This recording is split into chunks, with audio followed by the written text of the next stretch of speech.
የዛሬ ትምህርታችን ተማሪዎች ቻፕተር 4ን ባለፈው አጠናቀናል። ባለፈው ቪዲዮ ኤክሰርሳይሶች አሉ።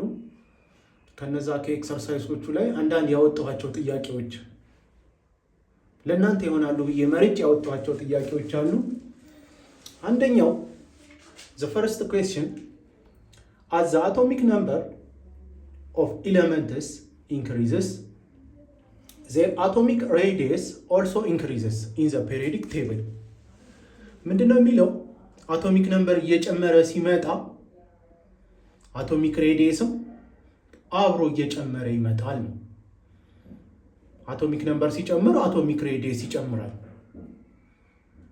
ከዚህ በፊት በተማርነው ላይ ፔሪዮዲክ ቴብሉ ላይ እንዳየነው ፔሪዮዲክ ቴብሉ ጋር እንሂድ ለማስታወስ ያህል። ፔሪዮዲክ ቴብላችንን ስናይ አሁን አቶሚክ ነምበር የምንለው ይሄ ነው። አሁን ሃይድሮጅን አቶሚክ ነምበሩ 1 ነው፣ ፕሮቶን ነምበሩ ማለት ነው። ሊቲየምም 3 ነው፣ ቤሪሊየም 4 ነው። ወደዚህ ስንመጣ ቦሮን 5፣ ካርበን 6፣ ናይትሮጅን 7፣ ኦክሲጅን 8፣ ፍሎሪን 9፣ ኒየን 10። አሁን አቶሚክ ነምበሩ እየጨመረ ሲመጣ አክሮስ ፔሪድ ወደዚህ ስንመጣ ሬዲየሱ ምንድን ነው የሚሆነው? እየቀነሰ ይመጣል ብለናል። ከምን አንጻር ነው ብለናል? ምክንያት ስንሰጥ በኢሌመንቱ ውስጥ በኢሌመንቱ አተም ውስጥ ያለው ነምበር ኦፍ ፕሮቶን እየጨመረ ሲሄድ ኒውክለስ ውስጥ ያለው ፕሮቶን ሲጨምር ያ ኒውክለሱ ምን ያደርገዋል? ፑል ያደርገዋል። ኤሌክትሮኑ በሼሉ ላይ ያሉ ኤሌክትሮኖቹን ፑል ስለሚያደርጋቸው የሆነ ነገር ደግሞ በጣም አትራክሽን ፓወር ሲኖረው ሲጎተት ሳይዙ እየቀነሰ ይመጣል። በጣም ይሰበሰባል፣ ስብስብ ይላል። አሁን ከሊቲየም ይልቅ ሊቲየም አሁን ትልቅ ነው፣ ሳይዙን ካየ ነው ሰፊ ነው። አቶሚክ ዲያግራሙን ብናየው ሊቲየም ትልቅ ነው። ቤሪሊየም ከሊቲየም ያንሳል እያነሰ። ቦሮን፣ ካርበን፣ ናይትሮጅን፣ ኦክሲጅን አቶሚክ ነምበሩ ኒውክለሱ ላይ ፕሮቶን ነምበር ኒውክለሱ ላይ በጨመረ ቁጥር ከውስጥ ያለው ፑሊንግ ፓወር በጣም ስለሚጨምር ስብስብ አድርጎ ይዘዋል። ስለዚህ አቶሚክ ሬዲየሱ ምን ይሆናል? ይቀንሳል። ስለዚህ አቶሚክ ነምበሩ እየጨመረ ሲመጣ ሬዲየሱ እየቀነሰ ነው የሚመጣው፣ ቫይስ ቨርሳ ማለት ነው። ስለዚህ የመጀመሪያው ጥያቄያችን ኩዌስችን ነምበር 1 ምንድነው ያለን? አቶሚክ ነምበር ኦፍ ኤሌመንትስ ኢንክሪዝ፣ የኤሌመንቱ አቶሚክ ነምበር እየጨመረ ሲመጣ ሬዲየሱ ወይም ደግሞ ኤሌመንቱ ሳይዝ እየጨመረ ይሄዳል። ይሄ ኮምፕሊትሊ ፎልስ ነው ተማሪዎች። ምክንያቱም አቶሚክ ነምበሩ ሲጨምር ምን አይተናል? ነምበር ኦፍ ፕሮቶኑ ስለሚጨምር ኒውክለሱ ላይ ያ ደግሞ ፑሊንግ ፓወር አለው። ኤሌክትሮኑን በሼሉ ላይ ያሉ ኤሌክትሮኖች እየተሰበሰቡ ይመጣሉ። አቶሚክ ሬዲየሱ ምን ይሆናል? ይቀንሳል። ኩዌስችን ነምበር 2 which is most similar to sodium? A potassium፣ B አልሙኒየም፣ C ኦክሲጅን፣ D ካልሲየም። አሁን ከሶዲየም ጋር ተመሳሳይ የሆነው የትኛው ነው ጥያቄው። ሶዲየም ኤሌመንት ሁሌ ተመሳሳይ ስንል ኬሚካላዊ ባህሪው ተመሳሳይ የሆነውን ነው የምንወስደው። ፖታሺየም፣ አልሙኒየም፣ ኦክሲጅን፣ ካልሲየምን ስናያቸው ኦክሲጅን እና አልሙኒየም በዚህኛው ሳይድ ነው ያሉት፣ ነን ሜታሎች ናቸው። እነዚህ አይሆኑ ተማሪዎች፣ እነዚህ አይሆኑ፣ ነን ሜታሎች ናቸው። ካልሲየም እና ፖታሺየም ልክ እንደ ሶዲየም ሜታሎች ናቸው። ግን ፖታሺየም ያለበትን ቦታ እስቲ ቦታው እዛው ፔሪዮዲክ ቴብሉ ላይ ሄደን በደንብ ግልጽ እንዲሆን እኔ ፖታሺየምን አያችሁት? ፖታሺየም አልካሊ ሜታል ነው። ካልሲየም ደግሞ እርዝ ሜታል ነው። ከሶዲየም ጋር የሚመሳሰለው የትኛው ነው ስንባል ተመሳሳይ ግሩፕ ውስጥ ያለውን ነው መፈለግ ያለብን። ተመሳሳይ ግሩፕ ውስጥ ሲሆን ተመሳሳይ ፕሮፐርቲ ይኖረዋል፣ ተመሳሳይ ኬሚካል ሪአክቲቪቲ ይኖረዋል። ከሶዲየም ጋር ተመሳሳዩ ማን ነው? ፖታሺየም ነው። ካልሲየም አልካሊ እርዝ ሜታል ነው። ፖታሽየም ግን ቀጥታ ከሶዲየም ጋር ተመሳሳይ ነው። በአንድ ግሩፕ ውስጥ ሲሆኑ ተመሳሳይ የሆነ ሪአክቲቪቲ ይኖራቸዋል። ካልሽየም አልካሊ አርዝ ሜታል ስለሆነ ከካልሽየም ይልቅ ፖታሽየም ተመሳሳይ ነው። ስለዚህ መልሳችን ማን ይሆናል ማለት ነው? the most similar to sodium element ፖታሽየም ነው ማለት ነው መልሳችን ተማሪዎች፣ ፖታሽየም። question number 3 the statement that is not true about electron affinity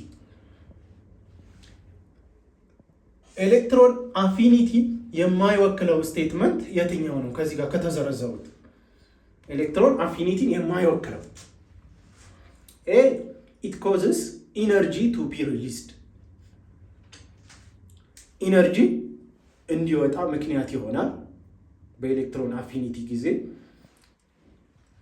ቢ it causes energy to be absorbed ኢነርጂ አብዞርብ ወደ ውስጥ እንዲገባ ምክንያት ይሆናል በኤሌክትሮን አፊኒቲ ጊዜ። ሲ it is represented in electron volt ኤሌክትሮን ቮልት ብለን ነው የምንገልጸው። ዲ ደግሞ it involves formation of anion አሁን እነዚህን ሶስቱን ካየናቸው እነዚህ ሶስቱ ኤ ቢ እና ዲ በኤሌክትሮን አፊኒቲ ጊዜ ኢነርጂ ሪሊዝ ይሆናል፣ ኢነርጂ አብዞርብድ ይሆናል ብያቸዋለሁ። አተም ላይ ለምሳሌ የሆነ አተም ቢኖረን ኤሌክትሮን አፊኒቲ ምንድን ነው ብያቸዋለሁ? ዘ ኤነርጂ ሪኳየርድ ቱ ጌን አን ኤሌክትሮን። አሁን የሆነ ኤሌክትሮን ከውጭ ሲገባ የሆነ ኤሌክትሮን ጌን ሲያደርግ ማለት ነው። የሆነ ኤሌክትሮን ሊኖር ይችላል። ያ ኤሌክትሮን ወደዚህ ሲገባ ገብቶ እዚህ ሼል ላይ ነው የሚቀመጠው። ኤሌክትሮን አፊኒቲ ማለት ኤሌክትሮን ጌን ሲያደርግ ነው። በዛን ጊዜ ያለው ኢነርጂ ቼንጅ ነው። ምን ሊሆን ይችላል? አብዞርብድ ሊሆን ይችላል፣ ሪሊዝድ ሊሆን ይችላል።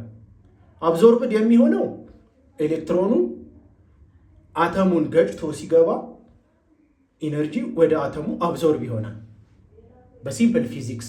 ከዚህ በፊት በኤሌክትሮን አፊኒቲ ላይ እንዳየነው የሆነ ግጭት ሲከናወን ኢነርጂ ትራንስፈር ያደርጋል ከአንዱ ወደ አንዱ አይደል? ኢነርጂ ኤግዘርትድ from one object to the other ከኤሌክትሮኑ ወደ አተሙ ሲገባ ምን ይሆናል? ኢነርጂ አብዞርብድ ሆነ ማለት ነው። ኢነርጂ አብዞርብድ።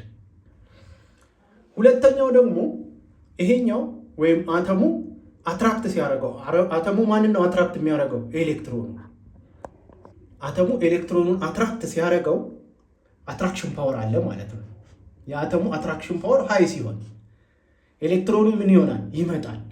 ከሱ ፓወር ከኤሌክትሮኑ ወደዚህ መምጣት ይልቅ የአተሙ አትራክሽን ፓወር ሲበልጥበት ምን ይሆናል? ኢነርጂ ሪሊዝ ኤክሶተርሚክ ይባላል። ኢነርጂ አብዞርብ ሲያደርግ ደግሞ ኢንዶተርሚክ ይባላል በኬሚስትሪ። ስለዚህ ይሄ ትሩ ነው፣ ስቴትመንቱ ትሩ ነው። ሁለቱም በኤሌክትሮን አፊኒቲ ጊዜ ኢነርጂ ሪሊዝም አለ፣ ኢነርጂ አብዞርብድም አለ። ዲን ስናየው ኢት ኢንቮልቭስ ፎርሜሽን ኦፍ አናየን። የስ አናየን ነው ፎርም የሚያደርገው ኤሌክትሮን አፊኒቲ። ለምሳሌ የሆነ ኢለመንት ኤክስ ኢለመንት ኤሌክትሮን ጌን ሲያደርግ ምን ይመጣል? ኤክስ ቻርጅ። ይሄን ምን እንለዋለን? አናየን። ስለዚህ አናየን ፎርሜሽን አለ ማለት ነው። ይሄኛውም ትሩ ነው። ፎልስ የሆነ ስቴትመንት የትኛው ነው ስላለ ሲ ነው መልሳችን ማለት ነው። ፎልስ ስቴትመንቱ የትኛው ነው? ፎልስ ስቴትመንት ስላለ ኢዝ ኖት ትሩ አባውት ኤሌክትሮን አፊኒቲ ኢት ኢዝ ኤክስፕረስድ ኢን ኤሌክትሮን ቮልት። ኤሌክትሮን ቮልት ብለን አንገልጸው፣ ዝም ብሎ ነው ይሄን ኤሌክትሮን ቮልት ያስቀመጠው። ኩዌስችን ነምበር 4 what is the most important relationship among elements in the same group in the periodic table? ይሄ ጥያቄ የሚለን ምንድን ነው? ተመሳሳይ ግሩፕ ላይ ያሉ ኤሌመንቶች በጣም የሚያመሳስላቸው ባህሪ ምንድን ነው? ሞስት ኢምፖርታንት ሪሌሽንሺፕ በአንድ ግሩፕ ውስጥ ያሉ ኤሌመንቶች ማለት ለምሳሌ ግሩፕ 1 ከሆነ ከላይ ጀምረን ሊቲየም፣ ሶዲየም፣ ፖታሽየም አንድ ግሩፕ ውስጥ ያሉ ቫለንሳቸው የሁሉም ተመሳሳይ ነው። አንድ ግሩፕ ውስጥ ያሉ ስለ ቫለንስ ኤሌክትሮን ባለፈው ትምህርታችን ቫለንስ ኤሌክትሮን ማለት በአተሙ የላይኛው ሼል ላይ የሚቀመጥ ማለት ነው። አሁን ሼሉ ይሄ የላይኛው ሼል ላይ ኤሌክትሮን ይቀመጣል። ኤሌክትሮን ሲቀመጥ ለምሳሌ ግሩፕ 1 ከሆነ ሁሌ የላይኛው ሼል ላይ አንድ ነው የሚኖረው፣ አንድ ኤሌክትሮን ነው የሚኖረው። ከላይ ለምሳሌ ከሊቲየም ጀምረ ሊቲየም፣ ፖታሺየም፣ ሊቲየም፣ ሶዲየም፣ ፖታሺየም እያለ ስንሄድ ሁሉም ቫለንስ ኤሌክትሮናቸው ምንድን ነው? አንድ ነው። ስለዚህ ሪአክቲቪቲያቸው በጣም የሚያመሳስላቸው ባህሪ ነው። አንደኛው ምንድን ነው? ኬሚካል ሪአክቲቪቲ።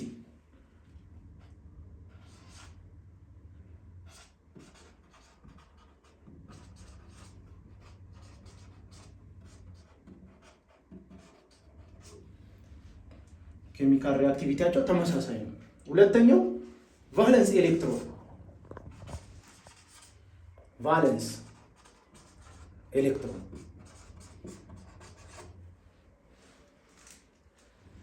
ይሄ ቫለንስ ኤሌክትሮን ደግሞ ምን ላይ ነው ትልቅ ኢንቮልቭመንት ያለው? ቦንዲንግ ላይ። አሁን ሞስት ኢምፖርታንት ሪሌሽንሺፕ ያለው ኬሚካል ሪአክቲቪቲያቸው፣ ቫለንስ ኤሌክትሮናቸው፣ እንደዚሁ ቦንዲንግ ፕሮፐርቲያቸው፣ ቦንዲንግ ሲሰሩ ተመሳሳይ የሆነ ባህሪ ያላቸው። ስለዚህ በአንድ ግሩፕ ውስጥ ያሉ ቫለንስ ኤሌክትሮናቸው ለኬሚካል ሪአክቲቪቲያቸው፣ ያ ኬሚካል ሪአክቲቪቲ ደግሞ ቦንድ ሲያደርጉ ከሌላ ኤሌመንት ጋር ተመሳሳይ እንዲሆኑ ያደርጋቸዋል። እነዚህን 4 ጥያቄዎች ተማሪዎች ከእናንተ ሪቪው ኤክሰርሳይዝ ላይ እኔ ሴሌክት አውት አድርጌ ያወጣኋቸው ናቸው።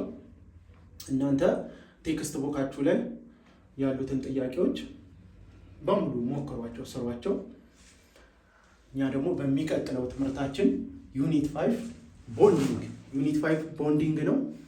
ስለ ቦንዲንግ በስፋትና በጥልቀት በሚቀጥለው እንገናኛለን። ዛሬ ብቃ